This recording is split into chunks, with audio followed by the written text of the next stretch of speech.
지금 일본 삿포로 교육계가 한 교사 때문에 발칵 뒤집혔습니다. 35년 경력의 엘리트 역사교사 이와타 하야토. 그는 1년 전 학교가 예산 17만 엔에 맞춰 수학여행지를 한국으로 정하자 학생들 앞에서 공개적으로 불만을 터뜨렸습니다. 그에게 한국은 시끄럽고 배울 것 없는 나라였습니다.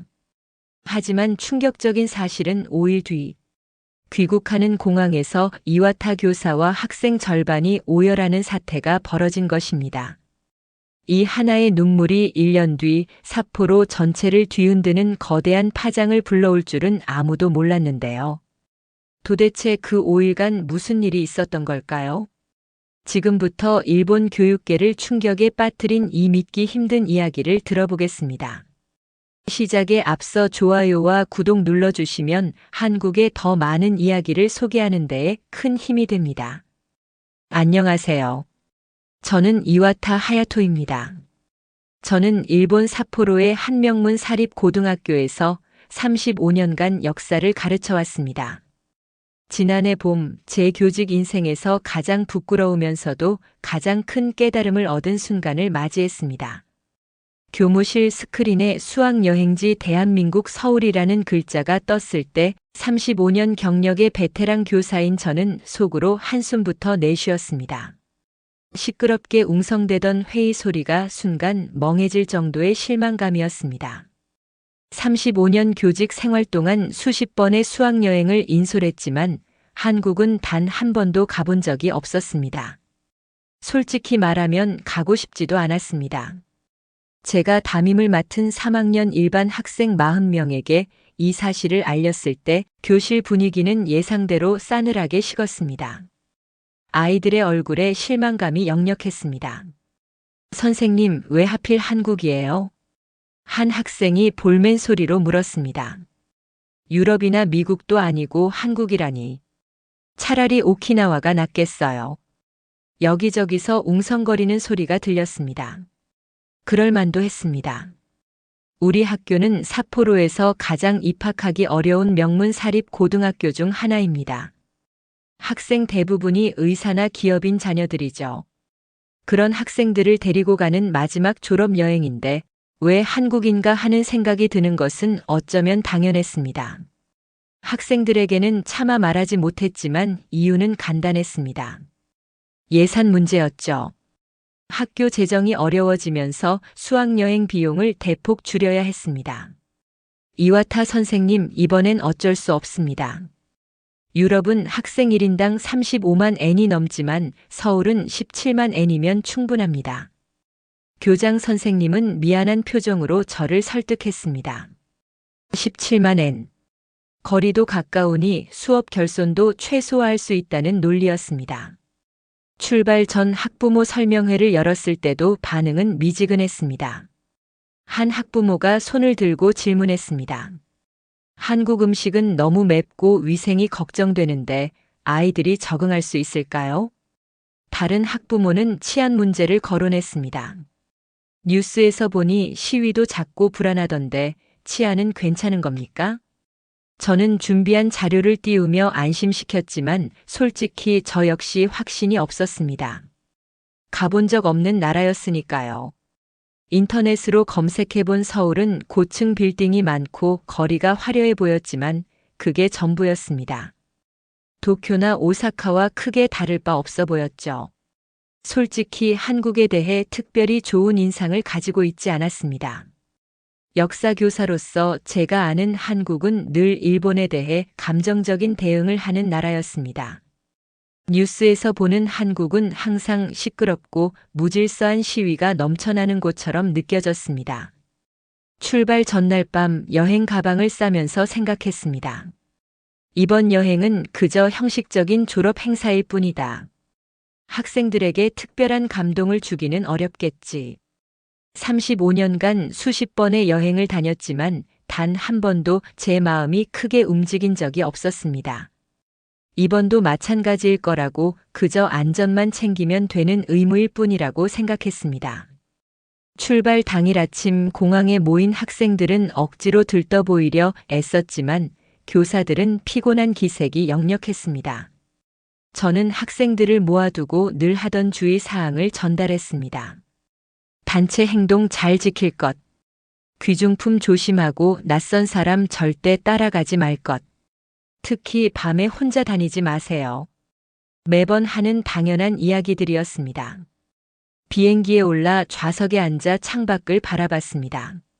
삿포로의 익숙한 풍경이 멀어졌습니다. 옆자리에 앉은 동료 교사가 말을 걸었습니다. 이와타 선생님, 그래도 17만 엔의 해외여행이면 나쁘지 않죠. 김치만 실컷 먹고 오겠네요. 저는 억지 웃음을 지으며 그러게 말입니다. 라고 대답했습니다. 비행기가 이륙하고 2시간 반이면 도착하는 가까운 거리였습니다. 저는 눈을 감았습니다. 그저 무난하게 다녀오자. 학생들 다치지 않게 조심하고 일정대로 관광하고 쇼핑 시간이나 넉넉히 주자. 그렇게 5일을 보내면 되는 거라고 생각했습니다. 한국에 대한 기대는 전혀 없었습니다. 아니, 솔직히 말하면 약간의 편견도 있었습니다. 일본보다 여러 면에서 뒤처진 나라라고 배울 것도 별로 없을 거라고 여겼습니다. 35년간 쌓인 제 오만함이었습니다. 그때는 몰랐습니다. 이 여행이 제 35년 교직 생활을, 아니, 제 인생을 완전히 뒤집어 놓을 줄은 말입니다. 인천공항에 내리는 순간부터 제 35년간의 세계관이 흔들리기 시작했습니다. 비행기에서 내려 터미널로 들어서는 순간 가장 먼저 눈에 들어온 것은 천장이었습니다. 정말이지 제가 살면서 본 공항 중 가장 높고 넓었습니다. 거대한 유리로 된 천장 사이로 햇빛이 쏟아져 들어왔고 바닥은 거울처럼 반짝였습니다. 그 압도적인 규모에 저도 모르게 잠시 걸음을 멈췄습니다. 학생들도 마찬가지였습니다. 모두 입을 벌린 채 거대한 공간을 두리번거렸습니다. 우와, 이게 공항이에요? 삿포로 공항 5개는 합친 것 같아요. 엄청나게 깨끗해. 쓰레기 하나 안 보여. 아이들의 감탄사가 여기저기서 터져 나왔습니다. 삿포로의 신치토세 공항도 훌륭하다고 생각했지만 이런 규모는 아니었습니다. 도쿄의 나리타나 하네다와 비교해도 그 거대함이 달랐습니다. 입국 심사를 기다리는 긴 줄을 따라 이동할 때였습니다. 매끈하게 생긴 안내 로봇 하나가 저희 쪽으로 다가왔습니다. 학생 몇 명이 신기해하며 로봇을 둘러쌌습니다. 귀엽다. 일본에도 이런 거 있는데. 한 학생이 로봇을 만지려던 순간 로봇이 유창하고 자연스러운 일본어로 말을 걸었습니다. 삿포로 명문 고등학교 3학년 일반 단체 방문이십니까? 입국 심사대는 시구역 12번에서 15번 창구를 이용하시면 됩니다. 환영합니다. 저는 제 귀를 의심했습니다. 학생들은 그 자리에 얼어붙었습니다. 대단해. 발음이 나보다 더 좋은 것 같아. 방금 우리 학교 이름이랑 반까지 말한 거 맞지? 아이들이 충격받은 얼굴로 저를 쳐다봤습니다. 저도 놀란 것은 마찬가지였습니다. 일본에서도 공항 안내 로봇을 본 적이 있지만 저렇게까지 자연스러운 발음으로 심지어 단체명까지 정확히 인지해서 안내하는 경우는 처음이었습니다. 단순한 안내가 아니라 데이터를 기반으로 움직이고 있잖아.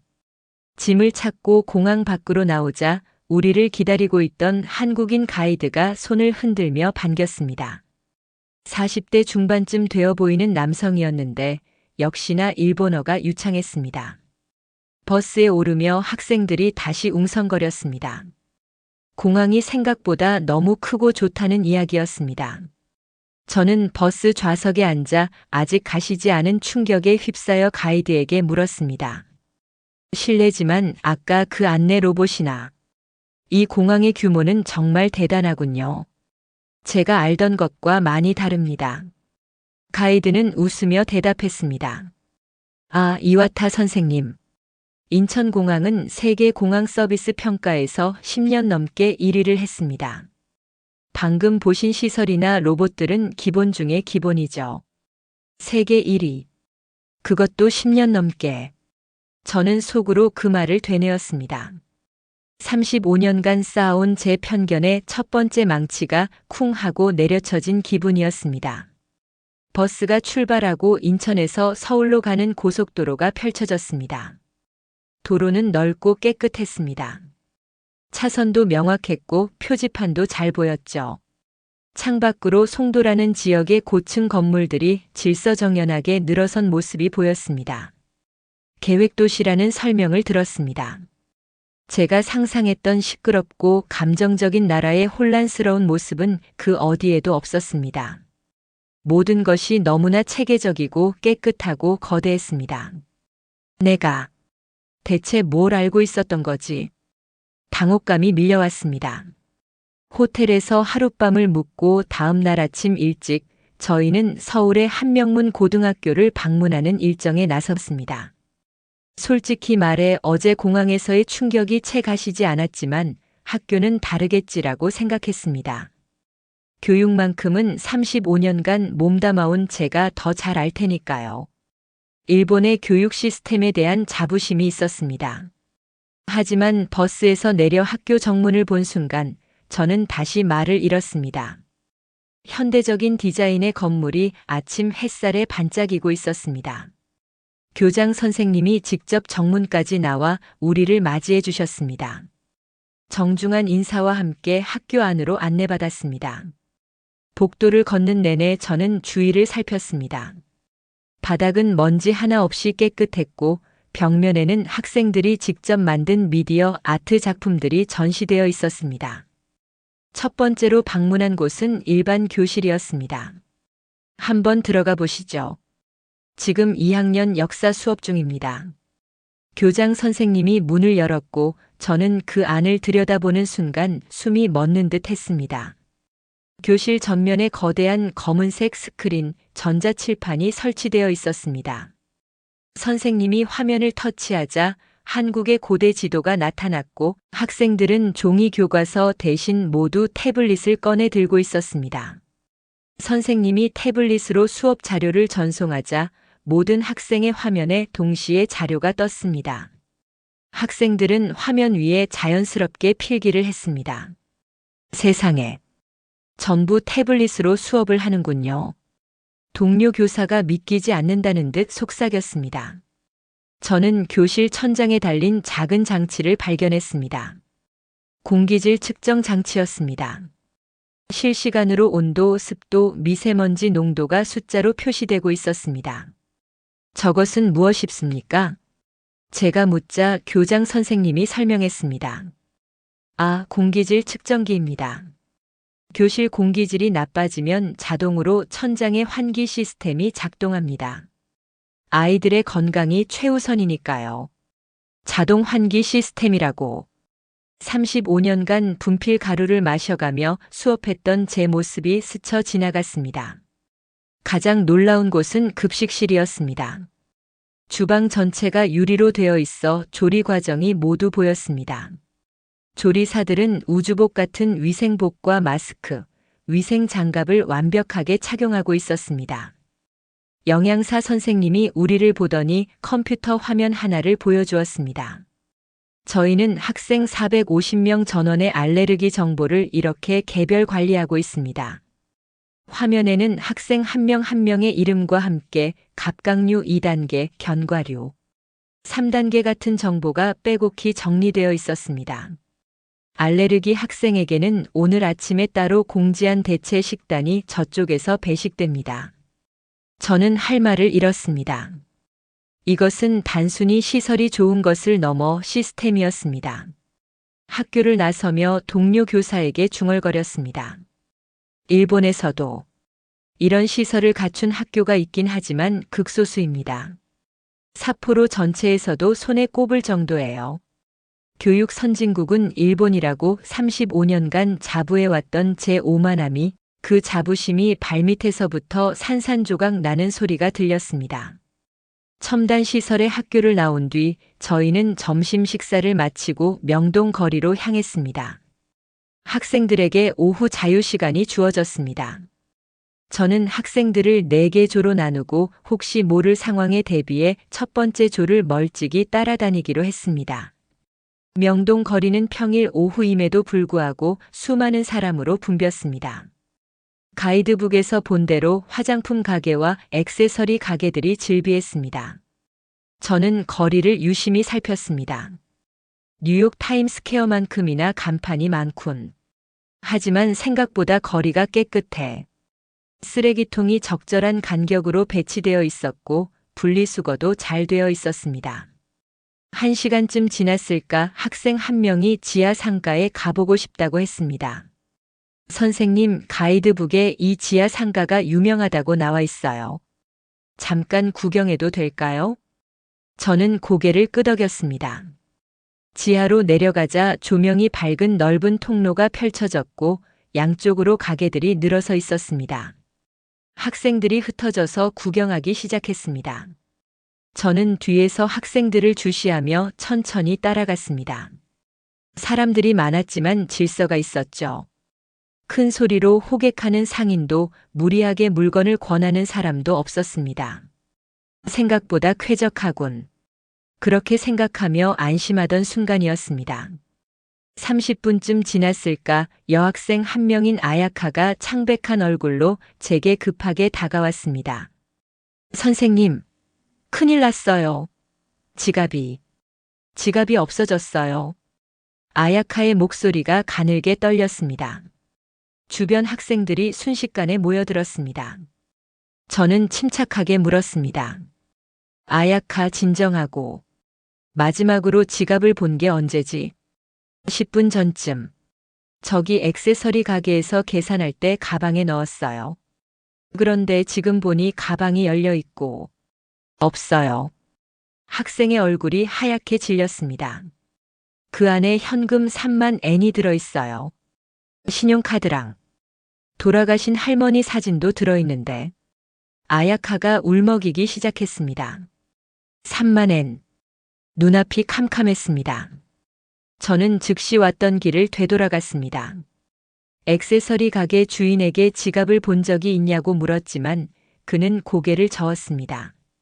손님이 많아서 못 봤습니다. 어쩌죠? 다른 가게에도 물어봤지만 아무도 지갑을 본 사람이 없었습니다. 20분이 지났습니다. 저는 속으로 포기하기 시작했습니다. 틀렸어. 외국, 그것도 이렇게 붐비는 곳에서 잃어버린 지갑을 어떻게 찾아? 35년 경험상 이런 경우는 절대 찾을 수 없었습니다. 아야카에게 경찰서에 분실물 신고를 하자고 말하려던 바로 그 순간이었습니다. 저기요. 잠깐만요. 누군가 뒤에서 저를 불렀습니다. 돌아보니 60대로 보이는 한국 여성이 숨을 헐떡이며 서 있었습니다. 그녀의 손에는 아야카의 분홍색 지갑이 들려 있었습니다. 이거, 혹시 이 학생 지갑 맞아요? 여성은 서툰 일본어로 말했습니다. 아야카가 지갑을 보고 와락 울음을 터뜨렸습니다. 네, 맞아요. 제 지갑이에요. 여성은 지갑을 건네며 웃었습니다. 지하상가 바닥에 떨어져 있더라고. 안에 학생증이 있어서 일본 학생인 걸 알았어요. 명동에 일본 학생들이 많아서 혹시나 해서 30분 넘게 찾아다녔어요. 마침 여기서 발견했네요. 저는 그 자리에 얼어붙었습니다. 30분이라고. 이 60대 여성이 고작 3만 엔이 든 남의 지갑을 찾아주려고 이 복잡한 명동을 30분이나 뛰어다녔다고. 아야카가 울면서 감사합니다. 정말 감사합니다. 라고 연신 고개를 숙였습니다. 저는 너무 놀라워 잠시 말도 나오지 않았습니다. 겨우 정신을 차리고 일본어로 감사 인사를 했습니다. 아야카가 황급히 지갑을 열어 현금을 꺼내 살해하려고 했습니다. 이거라도 받아주세요. 정말 감사합니다. 그러자 여성은 손사래를 치며 단호하게 거절했습니다. 아니에요. 괜찮아요. 학생이 얼마나 걱정했겠어. 당연한 일이에요. 그녀는 웃으며 덧붙였습니다. 그냥 조심해서 여행해요. 한국 좋은 기억만 갖고 가요. 여성은 손을 흔들며 인파 속으로 사라졌습니다. 저는 그 뒷모습을 멍하니 바라봤습니다. 당연한 일. 35년 교직 생활 동안 수많은 나라를 다녔습니다. 학생들이 물건을 잃어버린 적도 많았죠. 하지만 이렇게 돌려받은 적은 단 한 번도 없었습니다. 일본에서도 그 어느 나라에서도 말입니다. 제가 그토록 감정적이고 무질서하다고 비웃었던 나라의 시민이 보여준 모습이었습니다. 제 뺨이 화끈거리는 것 같았습니다. 호텔로 돌아가는 버스 안에서 학생들은 말이 없었습니다. 평소 시끄럽던 아이들이 창밖만 바라보고 있었습니다. 모두 명동 지하상가에서 일어난 일을 되새기고 있는 것 같았습니다. 저도 마찬가지였습니다. 35년 교직 생활. 현금 3만 엔이 든 지갑을, 그것도 외국인 학생의 지갑을 30분 넘게 뛰어다녀 찾아준 60대 여성.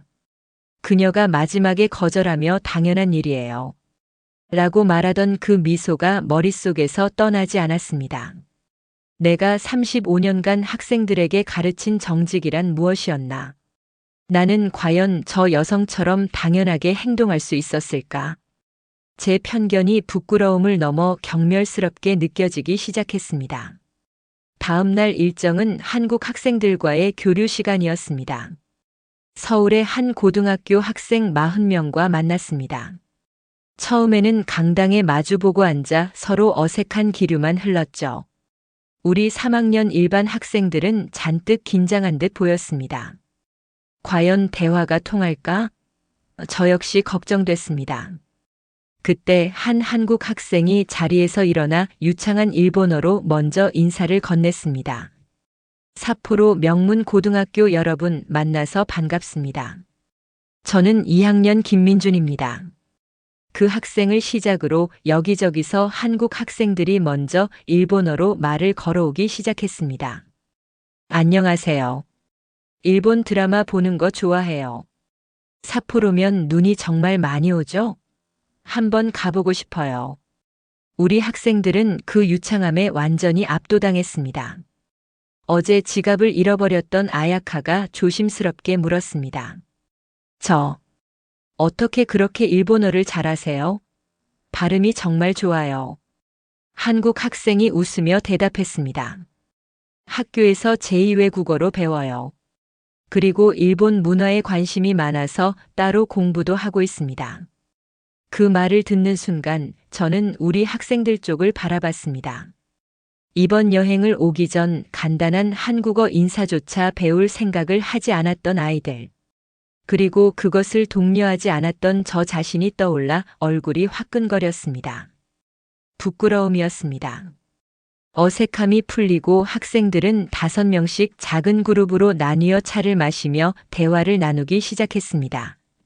저는 테이블 사이를 오가며 아이들의 이야기를 들었습니다. 대화는 자연스럽게 서로의 꿈과 미래에 대한 이야기로 흘러갔습니다. 우리 학생 중 한 명이 일단 도쿄에 있는 좋은 대학에 가고 싶어요. 라고 조금 막연하게 말했습니다. 그러자 같은 테이블에 앉은 한국 학생이 자신의 꿈을 말했습니다. 저는 의사가 되고 싶어요. 어릴 때 몸이 약해서 병원에 자주 다녔는데 그때 만난 의사 선생님처럼 아픈 사람들을 돕고 싶습니다. 다른 테이블에서도 비슷한 대화가 오갔습니다. 저는 엔지니어가 꿈입니다. 어제 선생님들이 보셨던 학교 태블릿 시스템 있죠? 그런 IT 기술을 개발하는 엔지니어가 되고 싶어요. 저는 교사가 되어 아이들을 가르치고 싶어요. 저는 다시 한번 충격을 받았습니다. 그들의 대답은 막연한 희망이 아니었습니다. 자신이 왜 그것을 하고 싶은지 구체적인 이유와 동기가 명확했습니다. 모두 구체적인 목표를 가지고 있었습니다. 그에 비해 좋은 대학을 말하는 우리 학생들의 모습은 어딘지 모르게 확신이 없어 보였습니다. 그 차이가 어디서 오는지 생각했습니다. 아마도 어제 본 그 첨단 교육시설, 그 시스템 안에서 스스로 생각하고 선택하는 기회를 더 많이 받은 결과가 아닐까요? 우리 아이들 역시 그 자극을 느낀 것 같았습니다. 아까보다 말이 없어지고 한국 학생들의 이야기를 그저 경청하고 있었습니다. 한국 학생들과의 교류가 끝나고 마지막 날 아침이 밝았습니다. 짐을 싸서 호텔을 나오는데 5일 전 이곳에 도착했을 때의 냉소적인 기분과는 완전히 다른 아쉬움이 밀려왔습니다. 공항으로 가기 전 마지막 일정은 남산 타워 방문이었습니다. 케이블카를 타고 올라가 정상에서 내려다본 서울의 전경은 그야말로 장관이었습니다. 사방으로 끝없이 펼쳐진 도시가 한눈에 들어왔습니다. 빼곡한 빌딩 숲 사이로 한강이 유유히 흘렀습니다. 선생님 정말 대단해요. 도쿄만큼이나 거대해요. 학생들이 연신 사진을 찍으며 감탄했습니다. 저는 난간에 기댄 채 5일간의 일을 떠올렸습니다. 내가 저 도시를, 저 속에 사는 사람들을 감히 무시했었구나. 인천공항으로 가는 버스 안은 이상하리만치 조용했습니다. 모두 창밖으로 스쳐 지나가는 서울의 풍경을 마지막으로 눈에 담느라 바빴습니다. 지갑을 잃어버렸던 아야카가 제게 조용히 말했습니다. 선생님, 저 한국이 정말 좋아졌어요. 꼭 다시 오고 싶어요. 저도요. 5일이 너무 짧아요. 한국 애들 진짜 멋있지 않아? 꿈이 확실한 거. 여기저기서 속삭이는 목소리가 들렸습니다. 5일 전 왜 하필 한국이냐며 불평하던 그 아이들이었습니다. 저는 그저 고개를 끄덕였습니다. 선생님도 그렇단다. 이번 여행은 평생 기억에 남을 것 같구나. 정말 그랬습니다. 35년 교직 생활 중 가장 의미 있는 여행이었습니다. 공항에 도착해 출국 수속을 마쳤습니다. 5일 전 오만함으로 가득 차 세계 1위라는 말을 믿지 않았던 그곳이었습니다. 탑승 시간이 되어 게이트로 향했습니다. 비행기에 올라 창가 자리에 앉았습니다. 승객 여러분, 우리 비행기는 곧 삿포로 신치토세 공항을 향해 이륙하겠습니다. 익숙한 기내 방송이 흘러나왔습니다. 창밖을 봤습니다. 5일간 우리가 경험했던 한국 땅이었습니다. 비행기가 서서히 움직이기 시작했고 활주로를 달려 하늘로 떠올랐습니다. 그 순간 5일간의 기억이 한꺼번에 밀려왔습니다. 압도적인 규모의 인천공항과 유창한 일본어를 하던 안내 로봇, 태블릿으로 수업하고 공기질까지 관리하던 한국의 교실, 알레르기 학생은 따로 관리합니다. 라던 영양사의 자신감 넘치던 얼굴. 당연한 일이에요. 라며 3만 엔이 든 지갑을 찾아주고도 사례를 거절하던 60대 여성의 미소. 저는 의사가 되고 싶어요. 라며 빛나던 눈으로 꿈을 말하던 한국 학생들. 나는 35년간 대체 무엇을 가르친 거지? 역사교사라면서 이토록 가까운 이웃나라의 현재에 대해선 눈을 감고 있었구나.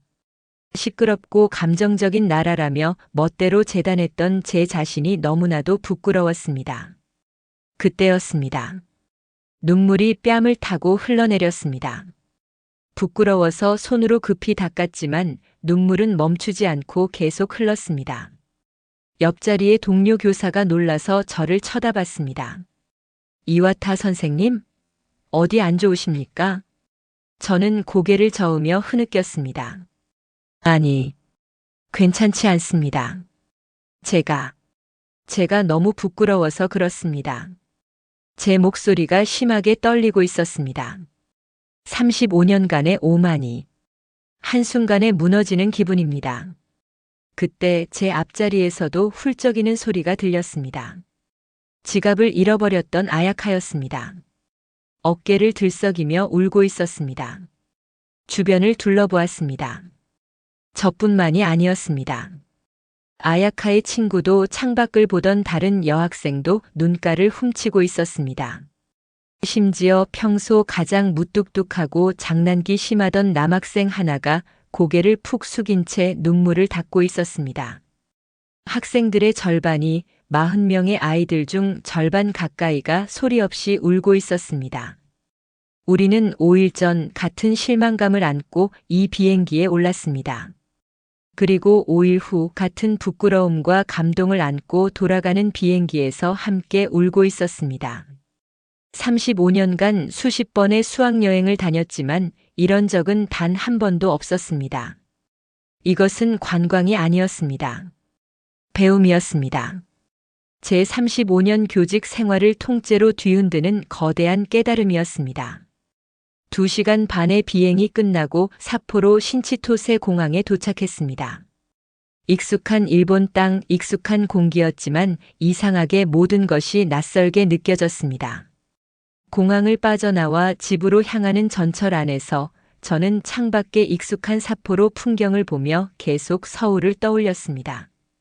한강의 야경, 첨단 시설의 교실, 그리고 당연한 일이라며 손살에 치던 60대 여성의 얼굴이 계속 겹쳐 보였습니다. 집에 도착해서 아내에게 5일간의 이야기를 했습니다. 제가 얼마나 큰 충격을 받았는지, 얼마나 부끄러웠는지 말입니다. 아내도 놀라워했습니다. 당신이 여행 다녀와서 저렇게 감동받은 모습은 35년 만에 처음 봐요. 한국이 정말 그렇게 발전했다고요? 저는 휴대폰에 저장된 사진들을 보여주며 하나하나 설명했습니다. 아내는 연신 고개를 끄덕였습니다. 그날 밤 저는 침대에 누워 천장을 바라봤습니다. 내 35년 교직 생활은 이제부터가 진짜 시작이다. 제 편견이 얼마나 잘못되었는지 깨달은 이상 이걸로 끝내서는 안 된다고 다짐했습니다. 다음 날 학교에 출근했더니 교무실 분위기가 심상치 않았습니다. 선생님들이 모여서 웅성거리고 있었습니다. 무슨 일인가 싶어 다가갔더니 한 동료 교사가 제게 휴대폰을 들이밀었습니다. 이와타 선생님, 이거 보세요. 지금 난리 났습니다. 소셜미디어 화면이었습니다. 우리 3학년 일반 학생들이 5일간 찍은 사진과 영상들이었습니다. 특히 아야카가 올린 지갑 찾아준 한국 할머니 이야기는 순식간에 퍼져나가고 있었습니다. 학교 시설 사진도 화제였습니다. 전자칠판과 태블릿으로 수업하는 모습, 공기질 측정기, 알레르기 관리 급식실 사진 밑에는 수천 개의 댓글이 달려 있었습니다. 정말 한국 고등학교 맞아요? 삿포로보다 훨씬 좋잖아. 우리도 저런 데서 공부하고 싶다. 한국 다시 봤어. 나도 가보고 싶다. 학생들의 솔직한 경험담이 삿포로의 다른 학교 학생들에게까지 엄청난 속도로 퍼지고 있었습니다. 그때 교장 선생님이 저를 부르셨습니다. 교장실로 들어가니 교장 선생님이 심각한 표정으로 앉아 계셨습니다. 이와타 선생님, 앉으시죠. 여행 보고서를 받기 전에 선생님의 이야기를 직접 듣고 싶습니다. 저는 망설이지 않았습니다. 5일간 보고 느낀 것들을 하나하나 솔직하게 말씀드렸습니다. 인천공항의 규모부터 교육 현장의 첨단 시스템, 그리고 3만 엔 지갑을 찾아준 시민의식까지 전부 말입니다. 한참을 듣고 있던 교장 선생님이 고개를 끄덕였습니다. 솔직히 놀랍습니다. 35년간 누구보다 일본 교육에 자부심이 강했던 이와타 선생님이 이렇게까지 말씀하실 줄은 몰랐습니다. 저는 고개를 숙였습니다. 부끄럽습니다, 교장 선생님. 제 35년은 오만이었습니다. 우리는 한국에서 배워야 합니다. 당장 우리 학교 시스템부터 바꿔야 합니다. 제 목소리는 확신에 차 있었습니다. 며칠 후 더 놀라운 일이 벌어졌습니다. 학교로 학부모들의 전화가 빗발치기 시작했습니다. 교장 선생님, 3학년 일반 학부모입니다. 아이가 한국 다녀와서 완전히 사람이 달라졌어요. 고맙습니다. 제 아이는 2학년인데 내년 수학여행도 꼭 한국으로 보내주십시오. 다른 학년 학생들도 복도에서 저를 붙잡고 한국 이야기를 해달라고 졸랐습니다. 한 달쯤 지났을 때 삿포로 교육청에서 연락이 왔습니다. 한국 교육 시스템 연구를 위한 태스크포스를 구성하는데 저를 자문위원으로 위촉하고 싶다고 했습니다. 석 달쯤 지났을 때 놀라운 통계가 발표됐습니다. 삿포로 지역 여행사에서 발표한 자료였습니다. 삿포로 지역에서 한국행 항공편 예약이 전년 대비 300% 증가했다는 내용이었습니다. 특히 주말을 이용해 한국을 직접 보고 싶어하는 학생들의 개인 방문이 폭발적으로 늘어난 것이었습니다. 이 파장은 우리 학교에서 끝나지 않았습니다. 인근 고등학교 교사들이 저를 찾아와 조언을 구했습니다. 이와타 선생님, 저희도 내년에 한국으로 수학여행을 가려고 하는데 어디를 방문하면 좋겠습니까? 그 학교는 어떻게 연락해야 합니까? 저는 제 경험을 공유하며 가장 중요한 것은 열린 마음이라고 강조했습니다. 얼마 뒤 삿포로 지역 17개 고등학교 교장단이 모여 연합 수학여행을 추진하기 시작했습니다. 학교별로 30명에서 200명까지 규모는 달랐지만 모두 같은 시기에 한국을 방문하기로 한 것입니다. 총 3,000명이 넘는 엄청난 규모였습니다. 비행기에서의 그 눈물이 삿포로 전체를 움직이는 거대한 변화의 시작이 되었습니다. 1년 뒤 저는 다시 인천행 비행기에 올랐습니다. 이번에는 저 혼자가 아니었습니다. 3,000명의 학생들과 수백 명의 교사들이 함께였습니다. 출발 당일 삿포로 신치토세 공항은 그야말로 인산인해를 이뤘습니다. 삿포로 17개 고교 연합 3,000명 동시 출국. 언론사 카메라도 몰려들었고 지역 방송국은 이 전례 없는 풍경을 생중계까지 했습니다. 공항 직원이 저에게 달려와 말했습니다. 이와타 선생님, 존 A 구역이 완전히 마비됐습니다. 학생들이 너무 많습니다. 저는 확성기를 들고 외쳤습니다. 여러분, 질서를 지켜주세요. 우리는 삿포로의 얼굴입니다.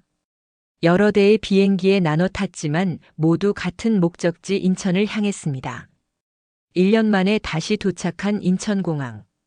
3,000명의 학생들이 쏟아져 나오자 입국 심사대가 추가로 개방되었습니다. 공항 직원들이 분주하게 움직였지만 학생들은 놀라울 정도로 질서 있게 움직였습니다. 공항 밖에는 수십 대의 대형 버스가 줄지어 우리를 기다리고 있었습니다. 저는 버스에 오르며 1년 전 17만 엔짜리 여행이라며 투덜대던 제 모습을 떠올렸습니다. 다시 돌아왔구나. 하지만 이번엔 완전히 다른 마음으로.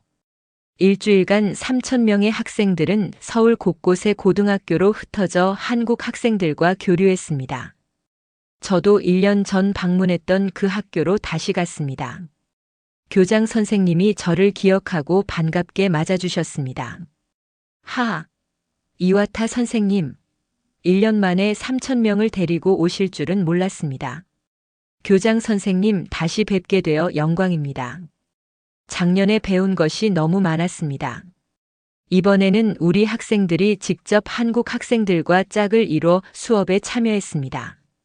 점심시간 급식실에서는 서로의 음식을 설명해주며 웃음소리가 끊이지 않았습니다.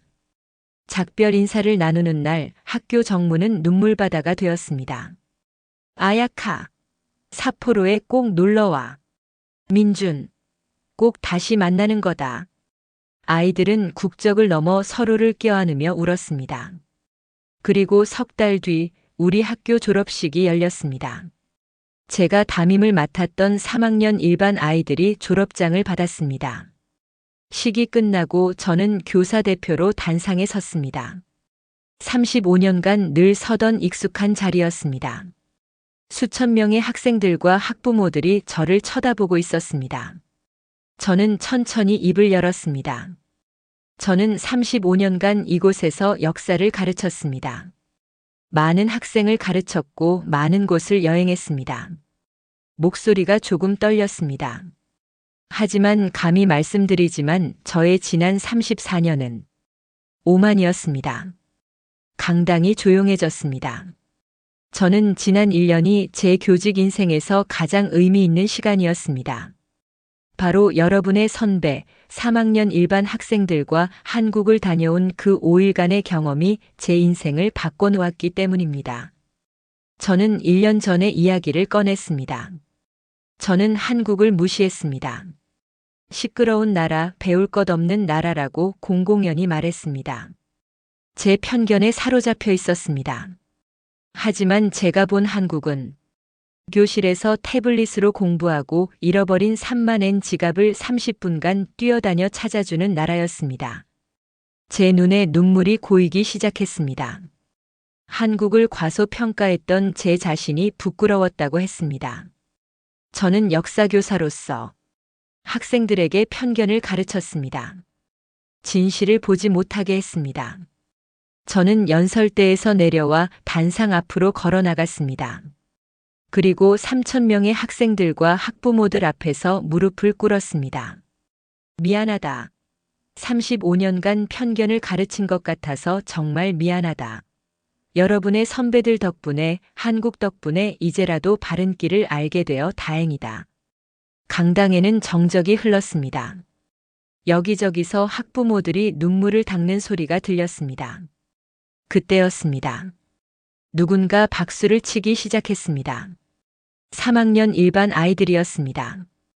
그들이 일어나서 박수를 쳤습니다. 곧이어 강당의 모든 학생과 학부모들이 일어나 기립 박수를 보냈습니다. 그 박수 소리는 제 35년 교직 생활에 대한 용서이자 가장 큰 상이었습니다. 60이 넘은 나이 35년의 교직 생활 끝에서야 비로소 편견 없이 세상을 본다는 것이 얼마나 중요한지 깨달았습니다.